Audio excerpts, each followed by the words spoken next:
Today we're going to go ahead onto our second lesson, and we are going to be learning about 1.2 variables and expressions. The first word that I want to talk to you about today is a variable. A variable is a letter that is used to represent a number. Now probably there's two letters that you guys would be familiar with that you've used a lot in math before. Who can name one that you think is a very familiar letter in math class? What do you think? X. X is used a lot. What's the other one that's used a lot? A dot. No, not a dot, a letter. Y. Y. X and Y is used a lot. However, you could use any letter that you want to represent a variable. Who can give me another example of a letter that you could use? Z. You could have used a Z. What do you think? Okay, an L. You could use any letter that you want, but that is what a variable is. It's a letter that's used to represent a number. Repeat after me. Variable expression. Variable expression. Now, I've given you an example right here, n plus 6. It consists of numbers, so that's right here, a number. A variable, what's a variable, guys? A letter that is used to represent a number. Okay, so what letter is used in this expression? The N, good job. And the last thing it is an operation. Remember yesterday we talked about our 4 operations? Add, subtract, multiply, and divide. Good job. So a variable expression is going to have all 3 of those things in there. And then the last word I want you to know about today is evaluate. What does evaluate mean? Solve. Okay, so today we're going to be evaluating or solving many different problems. So problem number 1 tells us to evaluate the expression for the given value of the variable. Remind me again, what does evaluate mean? Solve, okay? So we are going to solve the expression. If you remember, an expression has numbers, an operation, and variables in it. And then it says for the given value of a variable. Remind me again, what's a variable? A letter that is used to represent a number. Good job. A letter used to represent a number, okay? So problem A says this, x plus 4 when x equals 9. What's my variable expression in problem A? Remember, an expression has a variable, a number, and an operation. What's my variable expression in problem A? X plus 4. So we're going to go ahead and write that original problem right there, x plus 4. So now what it's told me is x plus 4 when x equals 9. So basically what I'm going to do is I'm going to make a substitution. X equals 9. So instead of having an x right there, guess what I'm going to put? A 9. So directly underneath it, 9 plus 4.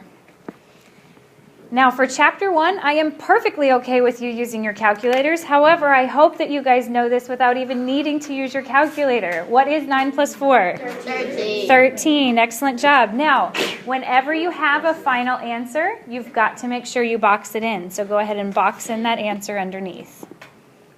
Let's go on to problem B. It says y minus 3 when y equals 7.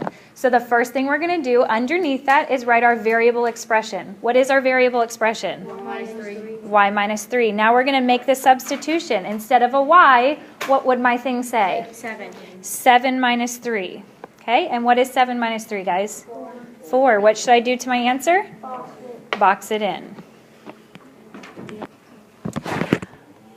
Okay. Does anyone know by looking at problem C what the variable expression would be? Carlos, what do you think?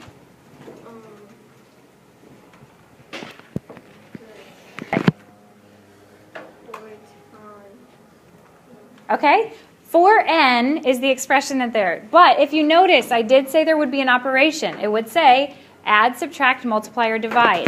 Does anybody know, he kind of mentioned it a little bit, whenever you have a number that's right next to a letter, what operation does that mean I need to do? What is it? Multiply, okay? So 4n means 4 times n. So I'm going to go ahead and write that variable expression first directly underneath it. Now, whenever you're in my class, I do not want you to write 4 times n. Can someone explain to me why I might not want to do a times with an x? You might think it's an x, okay? And I don't want you to think it's an x. So whenever you're in my class, what I want you to do instead, we use parentheses. So instead of putting an n there, what will I put in there? 6. A 6, okay? And that, whenever you have 4 next to a parentheses, means 4 times 6. Gabby, what is 4 times 6? 24. 24 is correct, and go ahead and box that answer in. Going on to the next one, this says m on top of an n. Whenever you have that fraction bar, what sign does that mean? Divide, okay? A fraction bar, that means m divided by 2. So I'm going to go ahead and write my original expression, which is m over 2. Next up, I'm going to plug in that substitution. Instead of m over 2, Michael, what should it say? 8 over 2. 8 over 2, okay? Now, in this class, you always must reduce as low as it can go. What does 8 divided by 2 mean, or what's the answer, Landon? 4 is correct, so you're going to put a 4 and then go ahead and box in that answer. All right, here we go. Problem E, 9n when n equals 5. What's my original variable expression, guys? 9n. What am I going to plug in? 5. Put in a 5, so it's going to be 9 times 5. Remember to use your parentheses. And what's 9 times 5? 45. 45. Great job, guys. How many of you got that on your own? All right, let's see how we did on problem F. My original variable expression is what? 100 over t. What does 100 over t mean? Division. Okay, so let's use our math words. 100 divided by t. What am I going to write underneath that? 100 divided by 10. And what's my answer? 10. 10. You guys are awesome. Evaluate the expression g plus a when g equals the number of goals and a equals the number of assists. Find the number of points earned by a hockey player with 12 goals and 29 assists. So the first thing you're going to want to do is find out what the variable expression is that was given to us in this story problem. What was the variable expression?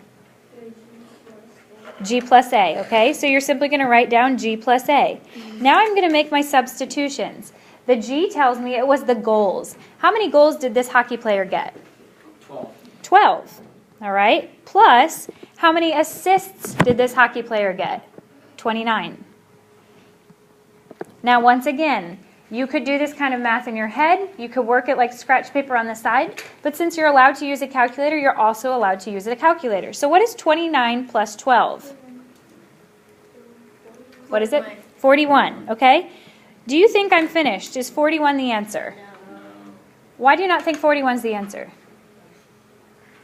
Listen, whenever it's a story problem, units have to be attached. 41 what? Okay, no, it's not 41 goals, because if you look, it told me I had 12 goals. Nope, there were 29 assists. So what do I have? 41 what? Look at the question that it asks you. There you are. It says find the number of points. So my answer is 41 points. Then you'll box it in. All right, next up for number 3, it says to evaluate the expression when A equals 2 and B equals 4. So the original problem here says 3 times A plus 4 times B. So all I'm going to do now is just plug in my numbers. 3 times, and we can see there that A is 2, plus 4 times, and we can see that B is 4. All you're doing is plugging in your numbers for those. So then you can work directly underneath it. 3 times 2 is 6. 4 times 4 is 16. What is 6 plus 16? What is it, guys? 22.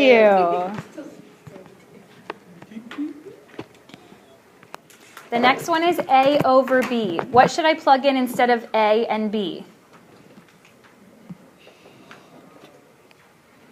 What is the A? 2 over 4.